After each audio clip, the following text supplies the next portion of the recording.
It's 2:23 a.m. in Tomorrowland, and you're listening to Night Call.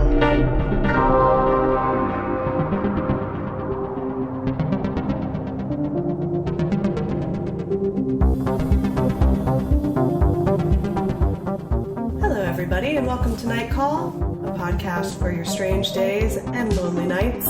I'm Molly Lambert, and with me today in Los Angeles is... Tess Lynch and... Alie Ward. Woohoo! And joining us from New York, as always... Emily Yoshida. I'm back, baby. Back from France.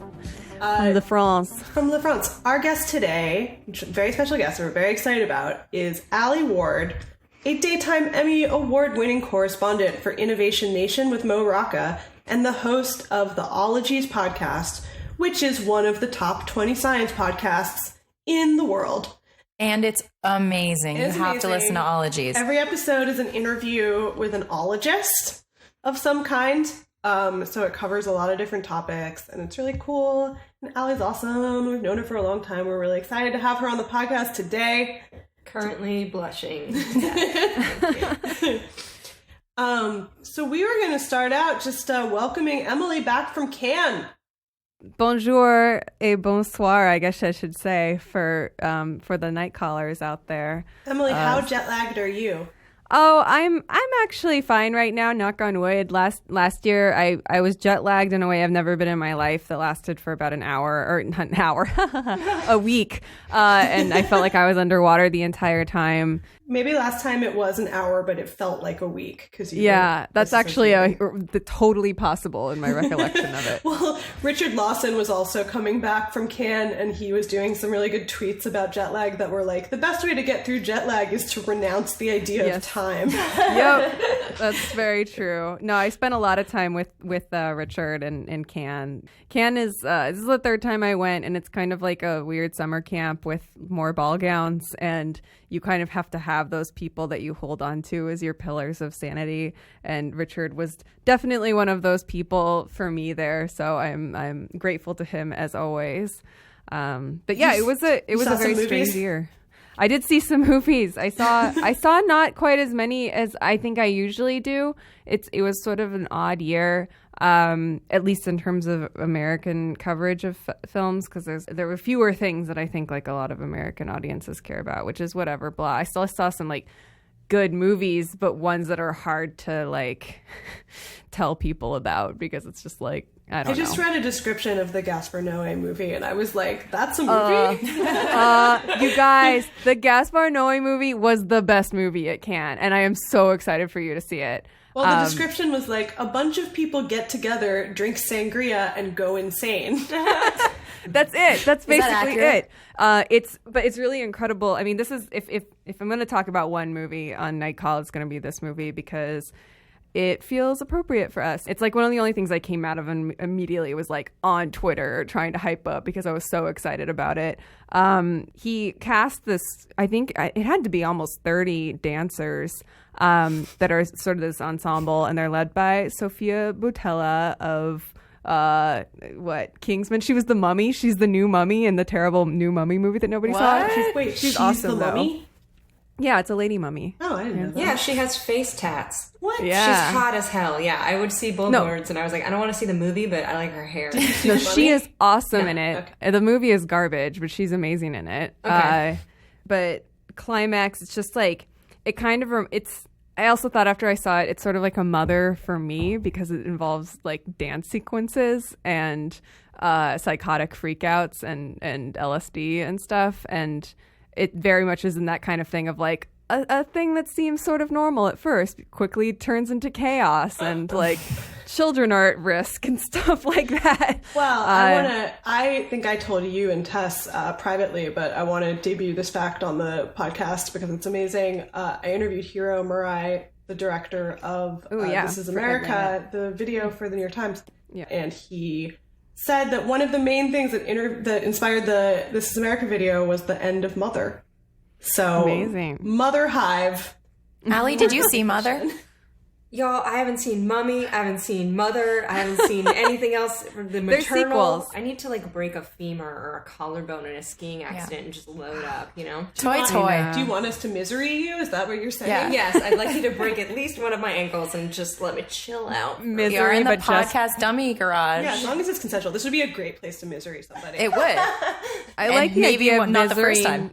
Miserying somebody just to make them watch the entire Marvel Cinematic Universe. That feels so sadistic. There's also a really plausible like misery podcaster scenario where somebody's like the Kathy Bates who like finds Mark Maron and chains him to the bed, makes him do a podcast. Just talk to me till I fall asleep.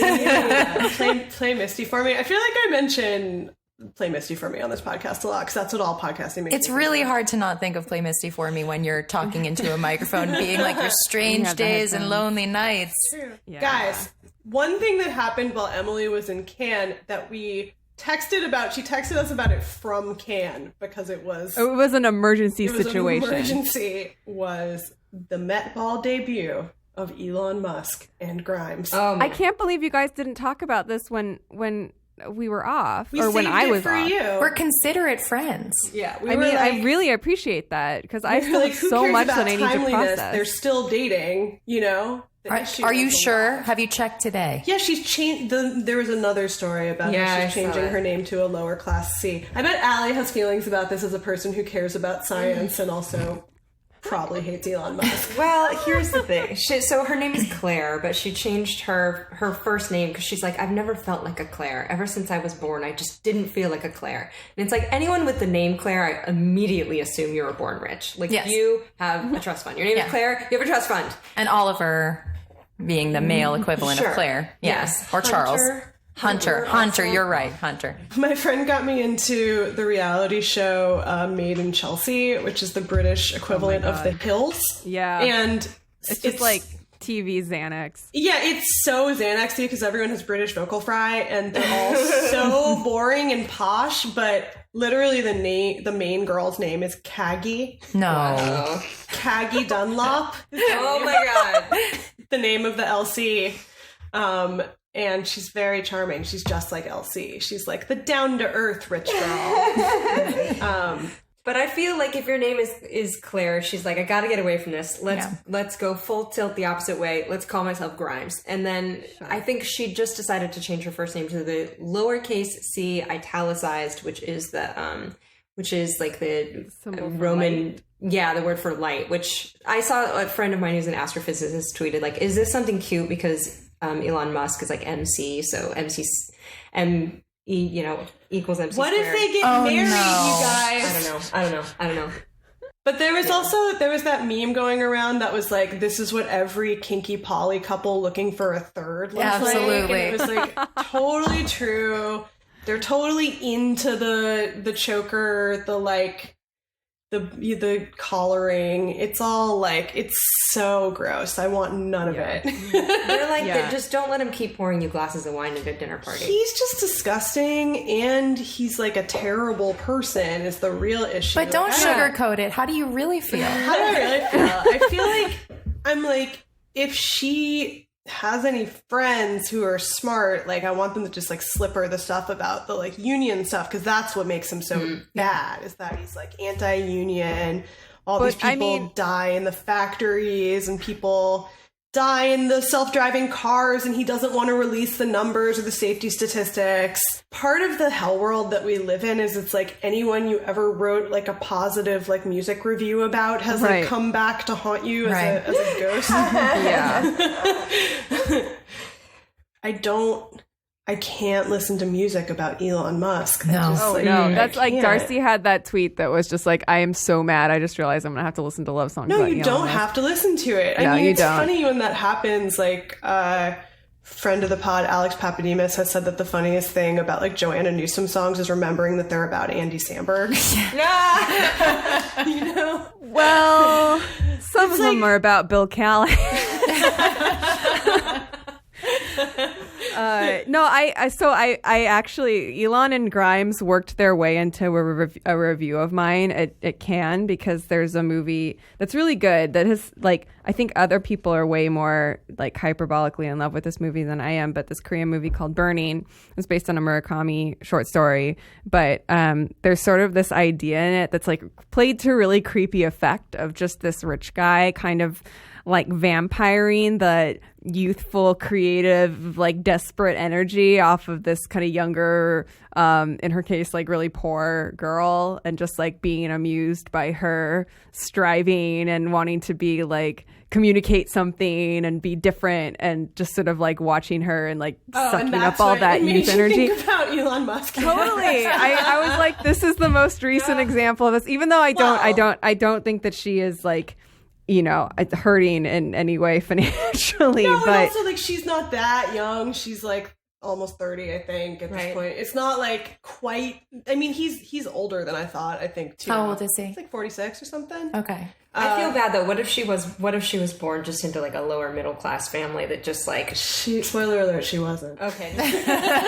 But yeah, I had a friend that went to the Ren Fair this weekend, and this is the first time he's been sober ever, and so he's like, it's real different when you're sober. Yeah. Usually just like blind drunk when he goes. And I was like, are you having fun? And he's like, it's very community theater, and he's like, everyone here looks like Elon Musk and Grimes. It's all true. And I'm not against nerdy Ren Fair couples. I love them in the context of the Ren Fair. But something about this, which is like techno-fascist Ren Fair. Yes, that's the problem. Ew, no thanks. Oh, God. So, you know, she's gonna find his like basement full of dead wives like any moment. They're all going to be robots, though. So where's the crime? 100% a robot. I mean, Bluebeard I just situation. wonder if Amber Heard has reached out yet, and if they've compared any notes. Look, you know, I hope this is all part of an Ocean's 8 where it's like actually just a bunch I like of that queer idea. women Everybody like slamming goes. Elon Musk. Yeah. Well, that's what I always They're looked with heisting Amber him. Heard. I was like, I hope Amber Heard is like heisting him for her girlfriend, and you know, do what you have to do to divest. Guys, speaking of goths, Oof. we got a request to talk about the goths of Disneyland. And what better subject for a night call than talking about the goths of Disneyland, combining all of our interests? The timely peg is that Disneyland is screwing over the goths of Disneyland because they don't care about them, and they don't care about fans of Disneyland, obviously, and they just want to make all the Marvel stuff in the park and force out all the real people. To which my feeling is like, build a separate park, build a Marvel park, don't turn Disneyland into just the all Marvel and Star Wars park, because I personally don't care about that Molly, stuff. it's still Disneyland. They still have to pay to get into it. It's not like a neighborhood. It's not a neighborhood utopia. No. No, but, you know, it's like the things I find charming about it are like the fandoms and stuff like that. Sure, and the goth fandom for Disneyland has always been like by far the best Disneyland fandom. Yes. Alie, have you ever And why been would to that be, Bats Alie? Day? Yeah. I've never been to Bats Day, but I did grow up goth. I started dyeing my hair black at like 12, and I have very curly hair, and my sisters would sing Cher songs to me to taunt me, and I was like, no, every time I hear like if I could turn back time in like a store or something, I just start getting flashbacks to that hair. I was just going to mention Cher because I was going to mention Moonstruck in the context of Elon Musk and Grimes. Because there's that part where it's like, why do men chase young women? Because they're afraid of death. Yes, pretty much. And that's what I think is going on with Elon Musk and Grimes. I do think he is vampiring on her for her like her non Elon Muskiness. I bet they do dumb drinking blood stuff. I bet they do dumb Bohemian Grove like orgies with the rich and powerful, boring orgies. Orgies. Alie, why were you so goth? I grew up in this town that was wealthier than we were, but had good schools, and so there were people like Hildegard in my high school, and I transferred there in like 6th grade, and someone's like, you've never been to a Benetton store? You don't have anything Benetton? You're and I was like, no. And so I think I just was like, well, fuck, I'm not gonna assimilate that way, so I'm just gonna go head the other direction. So I was like, all right, I only wear old military things I get from thrift stores. before you know it, it's a slippery slope. You're wearing black eyeliner as lipstick, you guys. How long was this period of your life? Probably like 13 to like 22, maybe. Whoa, commitment. I know. Yeah. I moved to LA and was like, oh, I guess it doesn't work here. It's just too LA hot here is to the best be goth. place to be a goth. I didn't know that. I didn't find my people yet. I remember I drove down to like go to Helter Skelter a couple times when I was like in college, but I never went to a bat day, but I found it very endearing that so many goths would congregate in the daylight, because that is not what you, of course that's not what you So not goth. So many parasols. Yeah. I love that picture of The Cure at the beach. Oh, I've never seen it. It's so funny. They're The Cure, but they're at the beach and they look so uncomfortable. I think you just found I know that artwork picture. for It's next so week. amazing. Yeah. Yeah, and that to me is like the SoCal goth, because I'll go. I think there is a thing where people go in this like beach goth direction where you're like, I'm gonna wear all the clothes, because who expects that in 100-degree weather? Least of all you wearing all the clothes. That's what I mean. It's hard to be goth here because it's like, what do you do? Like the black tank top? You just like go pastel goth. I mean, the real reason I could never be a goth, because I tried in 7th grade. I was like, I'm gonna be goth. But I don't like wearing black, and every time I wear black, I'm like, I always feel like I'm gonna have to go to a choral performance. yeah, there's some of that. I mean, I was like a closet goth, kind of in a very literal sense. Like, I had a closet that had a bunch of goth stuff in it, but was by no means my daily wardrobe. But but I had a goth closet. I did have a goth closet. I had like knee-high lace-up boots that were like pointy and had like a heel that I couldn't walk in. I had all these like black petticoats and like anything that my grandma had that I could take, like, or inherited from her that was black, I would take. So all this sort of like decrepit lacy shit. And every once in a while I would have a goth day, which was always a great a source of self-expression. I think I wanted to be able to commit more to being a goth, but I also wanted to like do other things too. But goths hate Halloween just because there are a lot of people who are like, look, I'm goth today. And you're like, that's my everyday. There's always like I remember I was in college, my first year of college, and I walked into my dorm room and my not goth roommate was wearing all of my clothes, and she's like, for Halloween, I'm you, but sexy. And I was like, you bitch. Oh my god. It was it's rude. Yeah. She ended up not being a great roommate, but shocker. What an asshole. But sexy? Like, get out of here. I know. I was like, ouch. Well, I was a virgin, and I did play Magic the Gathering a lot, so she had a point. I wasn't. No way. I wore a lot of Nobody got laid more in college than the people who played Magic the Gathering, at least at our college. That's true. The LARPers had like the biggest sex scene. They were all every like, weekend too. It was like you have no plans, but the LARPers do. You Exactly, have plans. You're not invited. That's exactly what Elon Musk. Well, LARPing is like the most LARPing. uninhibited thing you can do in public in a group. I feel like But it's a really good precursor to sex. It's also the thing where poly people sometimes are just like talking really loudly about all the stuff they do, and you're like, oh, this is gross to hear about, 'cause I don't want to really think about you guys all fucking. Like, sorry. Sorry, it's fine that you do it, but...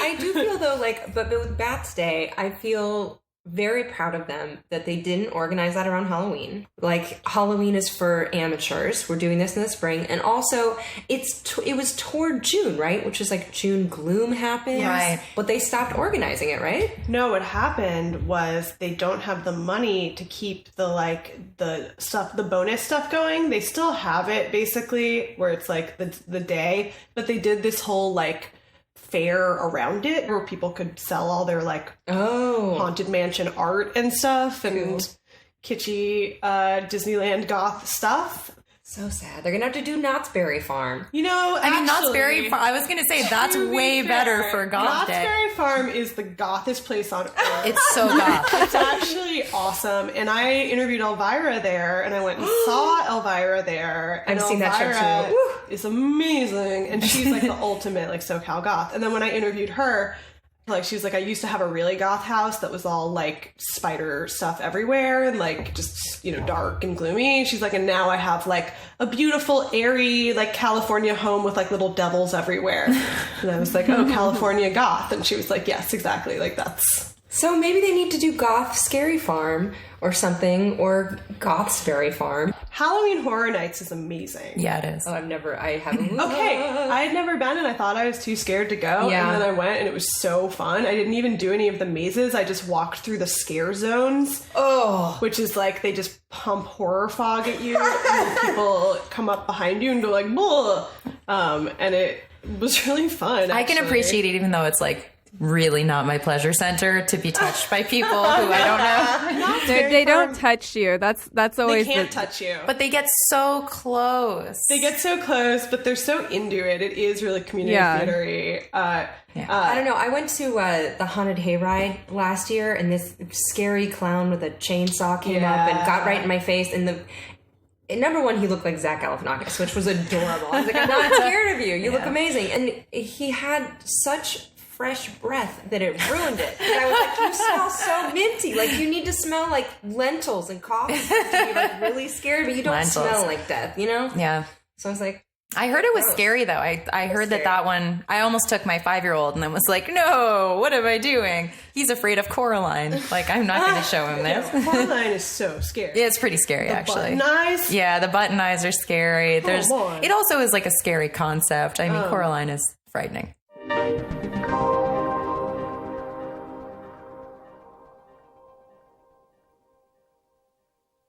This week, Night Call has partnered with the Starkey Hearing Foundation. The Starkey Hearing Foundation is a human services charity rated 4 out of 4 stars by Charity Navigator. The organization provides hearing aids and hearing-related health care to the people who need them in poor communities around the world. This month, Starkey Hearing Foundation and Audio Boom are launching the Listen In campaign, and they're asking us here at Night Call and our listeners to help them reach their $25,000 fundraising goal. Funds raised from the Listen In campaign will support the next round of global outreach. You can help the Starkey Hearing Foundation reach their $25,000 goal by donating to the Listen In campaign today. To give the gift of hearing, go to listenincampaign.org. That's listenincampaign, all one word, .org. Go to listenincampaign.org to give the gift of hearing today. Tess, were you ever goth?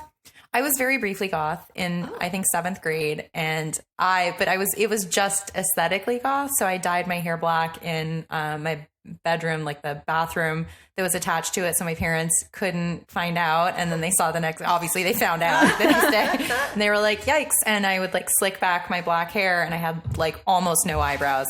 Yeah, I was just putting it out front because at my school, they made us, it was like compulsory team sports and long days and just not my vibe at all. So I think I was just kind of advertising, like, I'm not into any of this, you know? Besides outfits, what was the most goth thing that y'all were into when in your goth phase? Like, I don't know if this counts as goth, but Tess and I were witches and we had a coven. We had a coven. Yeah. We had a coven for like years. It was like a year. Okay, it felt like 3, but it was 1. It was a year, and then there were like some internal difficulties. Yeah, we did some spells. Some of them worked, some of them didn't. Oh no! It all came out in the wash.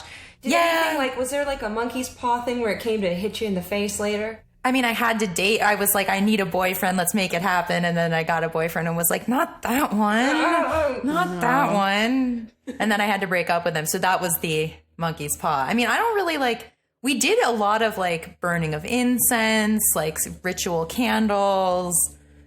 It was like The Craft had just come out, and you're like a powerless teenage girl, and you're like, Jesus Christ, I need some power. Give me power. I'm trying to think now. I don't know if it counts, but I was really into Francesca Leo Block books. It sort of counts. It's like more goth fairy stuff.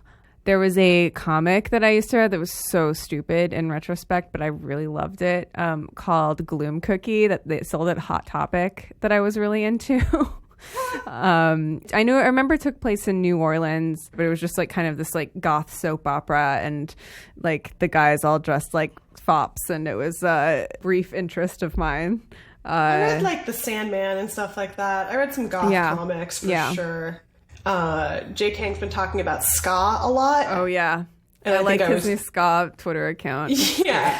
I was also like, maybe I'll be ska. No, you couldn't. Yeah. Oh no. It's really hard to stick with the ska. Yeah. It's a limited realm. Yeah. Like, what are your activities? What are the what's the gathering of the Juggalos for ska fans? Like, what are they? Orange County.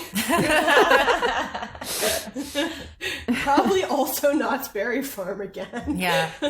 No, it's like still alive. There was this super weird part of Disneyland for a while in California Adventure that was like 90s rave themed.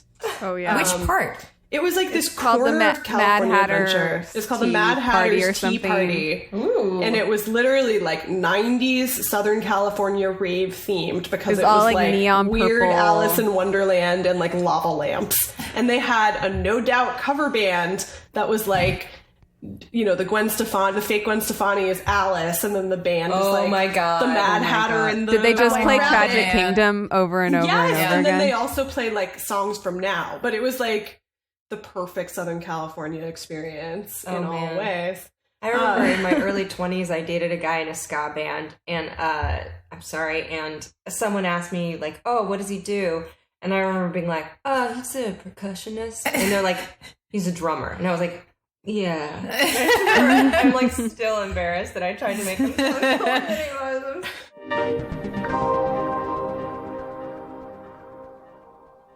Should we take a night call? Yeah, we could take a night call. We haven't one about Catalina Island. Is that right? We do. Yes. Hi, Night Call. This is Matt. It's 12:06 a.m. in Chicago, prime nighttime hours. And I was just wondering what your guys' thoughts were on Catalina Island, especially since all of you have lived in Los Angeles at one point or another.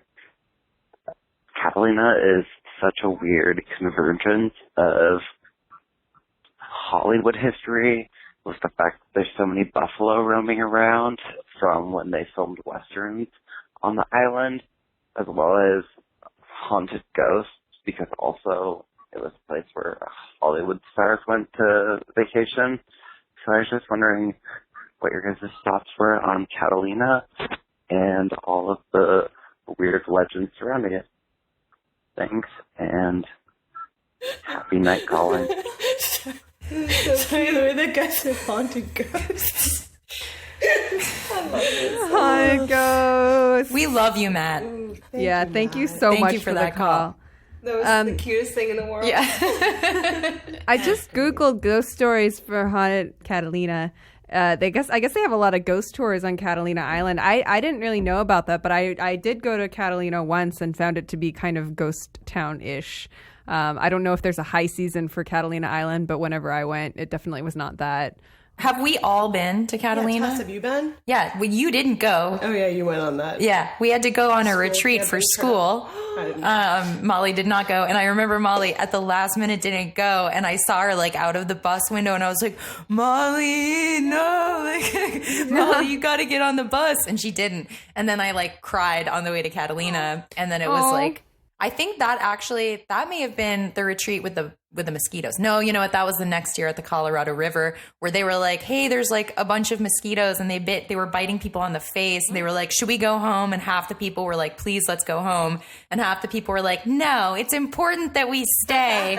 And I was like, fuck these people. But anyway, yeah, I went to Catalina for that. Allie, have you?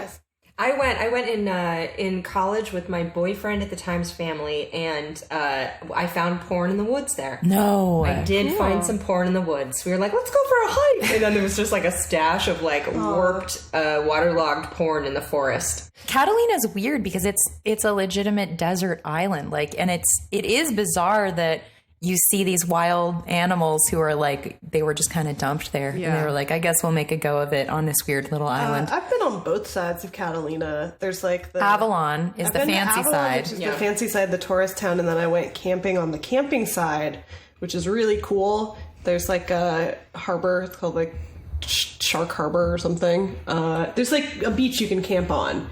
And you see buffalo, and there are like beach foxes and stuff. And it's pretty cool. I got some hot gossip on the buffalo, though. Oh, please. They're on the pill. What? Contraceptive. Yeah, you can fact check me, but yeah, biologists Wait, so that they will die out, or so that they won't overpopulate? So that they won't overpopulate. Because there are no natural predators on... Right, so I'm pretty sure that they're all popping the pill like a bunch of feminist ladies That's in the 60s. crazy. Definitely Avalon feels super haunted because there is like a haunted ballroom. Yeah. There's a lot of Art Deco stuff, and the fact that it is kind of like ghost towny most of the year. I think summer is the big season, but even then it's like there's some people that live on the island, but mostly I think it's just people who work on the island. Yeah. And on the camping side it's even more. There's like a town with like 2 things in it. So I'm looking for stuff about ghosts there, and some people, I mean, I guess obviously think that Alie Ward haunts the beach. Right. I guess I never thought about like where that boat trip was. Yeah.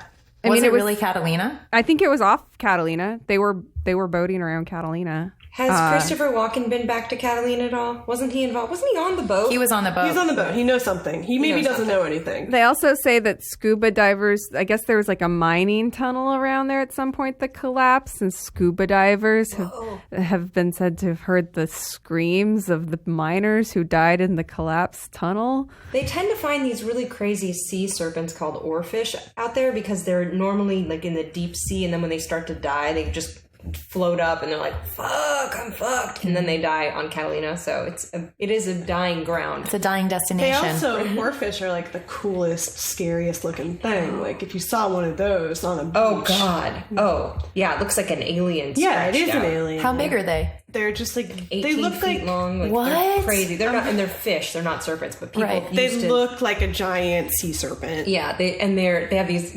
crazy red spikes on like a mohawk. It's very Really? But they come there they float up They to go die. there to die. Whoa. That's fascinating. Where'd you find that out? There's a big preserved oarfish at the museum, and I used to volunteer there. Yeah, So yeah. that's what I was stationed going to there. say. There's a terrifying preserved one at the Natural Yeah. History Museum. Oh yeah, but I do feel like Catalina's like has the ghosts of a lot of like post-war unreported sexual assault fueled by martinis. You know what I mean? Like a bunch of Hollywood creepiness. Right. When you only share the space with a few buffalo, then maybe your spirit comes through a little more strongly or something. I mean, it's also like all of those areas obviously have a very strong like, hey, this was native land, and now Right, yeah. it's not. And Yeah. and then we made it look like we just found it this way. Right. And now there's a Buco de Beppo there, and you're like, okay, and like Yeah. a gelato shop, and you're like, whoops, Yeah. messed up this island also. We just love talking about Buca de Beppo. Buca de Beppo, please sponsor us. Giant meatball. Yeah. Hey guys, you want to take another night call, but this one's a night email? Yeah. Sure. Okay. It says, night call about fears. Hello, night call ladies. My boyfriend has a fear of dolls, but I've been collecting them since I was a little girl. I only have 3 small ones in our current apartment. The rest have been stored at my mom's house until I have more room for them. My mom is in the process of moving, though, and I want to move my dolls into a soon-to-be empty room of the apartment.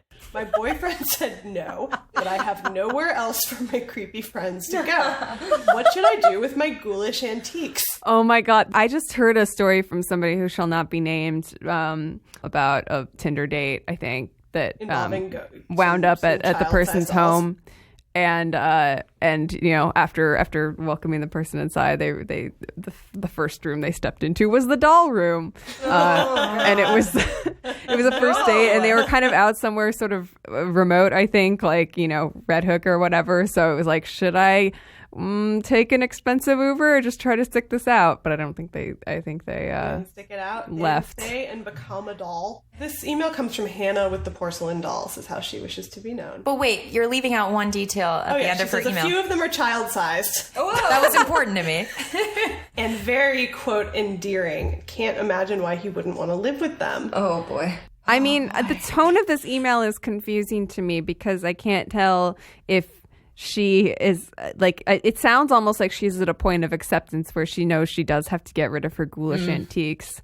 Unless Nightcall tells her she doesn't have to. I mean, there's a lot of self-awareness in this, so I'm wondering which way she wants to be steered. I mean, I'm not a person who's immediately put off by the idea of a lot of dolls, but I imagine that there are many people who are. So I guess, you know, your vibe attracts your tribe, etc. Is she going to attract her doll tribe? Yeah. Is there anything that any of your significant others have owned that you're like, no, put that away, please?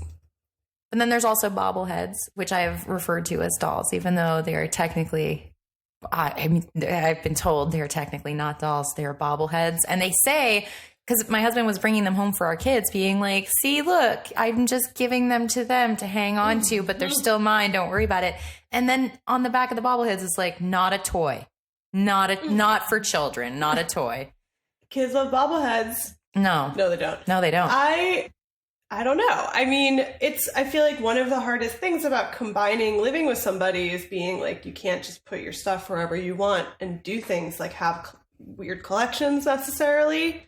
Because if space is at a premium and you're like, this whole room is for the dolls. You can't have a whole room for anything, yeah. I think. I mean, depends on where you live, I guess. I mean, even if you lived in a huge mansion. No, but I'm like, if you did live in a huge mansion and you lived alone, or you like owned the house and had roommates and you were like, this room is where the dolls live, that would be fine. Would it? Would you live in a house that had a room for only dolls? No, but if I were a person who was into having dolls, like, and had... You would expect your roommates to be okay with it. I mean, I feel like you wouldn't have roommates at that point if you live in a mansion. Look, I want to live alone in a mansion with my dolls. Yeah, okay. Well, here's the thing. If the dolls are haunted, they are roommates. That's true, exactly. True. You have a commune. Yeah. No, get them to pay rent. I have an idea. Yeah, which is that, well, depending on your living situation, this is exactly why attics were invented. Oh, An attic is not a habitable room, right? Like, you can't live in an attic. I really thought you meant an addict as an addiction, like a... Oh, no. I mean, but this is the thing about attics, and I know this from my mom's story and her childhood dolls in my grandma's attic, is that depending on where you live, they can really get fucked up in the attic. Like, the plastic can melt, the paint can get really degraded, it can be not so great for the preservation of your doll friends. So I don't know if I feel like basements are maybe a safer bet. The thing is, like, if you have a room for dolls, is that room for you to bring guests through and be like, welcome to my doll room? Or is it for you at home alone to be like, oh, I've had a stressful day, I'm going to spend some time in the doll room? Well, that's what I'm saying is I believe in the idea of like a personal room of like just things that make you feel, you know, whatever that means. Because like, Alie, do you have any like weird science stuff in your home? I have only weird science stuff in my home, but everything, it's all been, I have like microscopes of dead bugs and stuff. So, I mean, I have a dead bug collection that sailed right over my head when we were like, do your significant others collect anything gross? And I'm like, I have dead cicadas like on my wall. But I have a leaf jewel in the bathroom. Do you? We'll discuss, yes. But I do feel like, number one, if you have a room for dolls, I feel like it's just like no calorie hoarding. It's like Splenda. It's like hoarding, but made with Splenda. Yeah. Where you're like, okay, but it's kind of hoarding. But isn't that all collecting? Yes, kind of. Which is like, you have to pick your battles and just, you have to make sure that it doesn't get too far to where you're 60 and you're like, I now have the doll home that's a trailer in your backyard. Yeah. Have you guys ever seen the House on the Rock? No. It's like a weird museum in somewhere, Wisconsin. Okay. It's just all doll rooms. It's like a room full of like, it's in a Neil Gaiman book. There's like a room of like carousel animals and a room of like player pianos. Tess is making unsubscribe. This somehow came full circle to the goth conversation because an early pastime, me having just come to LA and not knowing what to do and still being kind of a pseudo goth with my boyfriend at the time that I moved out with, we would drive around Los Angeles at night in his like falling apart Cadillac and listen a lot of times, either to the Twin Peaks soundtrack or to the soundtrack from House on the Rock, which is just spooky organ music basically that plays in the house. It's just like the player piano equivalent of an organ basically. So romantic. And that was our vibe. So I guess I am a goth at heart. I have two more ideas to solve this problem really quick that I've been stewing over. Okay, I need the solutions too. We need solutions because we're just hot takes on it. Well, I think one way to acknowledge that you don't need to preserve something in a physical way to like carry it with you is there no way that you could make like a movie, right, about the dolls, almost like you're just self-producing a documentary, and then you have that story and you can sell the dolls. Okay. Or you can dig a hole in your floor and put the dolls in a coffin down there. I was going to say doll graveyard, too. Doll graveyard. I have to say, I'm more scared of burying dolls and having their angry spirits come back up than letting them live in peace on a shelf somewhere. Like, I'd rather, if the shelf was in the basement but they were still out and in the air, I would feel... Here's an idea. What if you put them in storage, but first you take pictures of Yeah, you have all to take of them. pictures. Yeah, and then Glamour you shots. Yeah. put the glamour shots on the wall in the doll room, and then the doll room can still be a functional room. Yes, it's a doll gallery now. A doll gallery. I love You that. can kind of treat it like Day of the Dead, but for dolls a little bit, like putting Doll of photos the Dead, out. yeah. Doll of And the you Dead. capture their souls when you take the photograph of them. Yeah, but you have to do it with an old-timey wind-up camera that takes 45 minutes. Yeah. One of those cameras that shoots out a puff of smoke when you take the picture. Only. Or, speaking of the puff of smoke and the fog at Not Scary Farm, we could tie this all together. You could pitch this as a pop-up to Not Scary Farm with your dolls, and then they'd be out of the house for, like, maybe you could even say, like, half the year, store them there. I'm going to say with one more idea. Okay. You got to find another boyfriend who is into dolls. Yeah. This is weirdly relevant, but I also interviewed Floria Sigismondi, who's the director, who sort of invented like haunted doll music videos. She made a Marilyn Manson video for The Beautiful People that has some haunted dolls in it. I think she did White Orchid for White Stripes and Fiona Apple's on the Mary, right? A lot of really good. Fan of her work. Yeah, she's great. And she's like an adult goth, like a business adult goth. Business goth! You know, like she's so cool, and like she made like a setting for the interview that had a lot of props from her home, and a lot of them were haunted dolls that she has, and like, you know, dolls with the face half off and stuff. And so I asked her at one point, like, are other people who come over or stay over like creeped out by the haunted dolls? And she was like, I don't find them creepy at all, but yeah, like other people do. Like kids who sleep over sometimes find them a little scary. You just, and Molly, you just flipped it for me. Like when it was a pastel doily, like a country print curtain room, I got very scared. But when it turned into like a Rob Zombie, like adult goth type of a sitch, I'm down with it. So I just now it seems like like put up some deteriorating Victorian furniture in there too. Now it's cool. Oh, speaking of dolls, by the way, Molly found something very interesting. Related to last week's pod, which is the spooky doll that somebody sent us that they saw doing a real estate house call. That they take photographs of houses. And they sent us this terrifying doll that they saw in a bedroom, and it was a goat's doll, G-O-umlaut-T-Z. No. Okay. And so we looked up goat's dolls, and it turns out they were the original mold for American Girl dolls also. Yeah. So the first batch of like Kirstens and Samanthas or whatever were all goat's dolls. And then as soon as I read that, I was like, oh yeah, it looks just like Kirsten with scary red eyes. Guys, what a great night call. Yeah. this was so much fun. Thank you for coming by, Alie. Yeah, we wanted to say thank you so much, Alie, for coming by. And if you haven't, definitely check out Alie's podcast, Ologies. Yeah, check out Ologies. We'll link to it. I gotta do a Dologies. That's such a good idea. Does it exist? Well, we were talking about the Bunny Museum last time, which is kind of adjacent. Oh my god, I need to find a bunnyologist. Yeah. I'll work on it. Give us a call at 240-46-NIGHT. Shoot us an email at nightcallpodcast@gmail.com, or check out our Instagram at nightcallpodcast. Yes, check out our Twitter at nightcallpod, and Facebook also at nightcallpodcast. And you can also text our phone number. You can send a text to 240-46-NIGHT. We just found out. Yeah. So we got our first text, and I was really excited about it. So Nice. however you want to communicate. And also, please don't forget to subscribe, rate, and review on iTunes if you like us, to keep the pod going.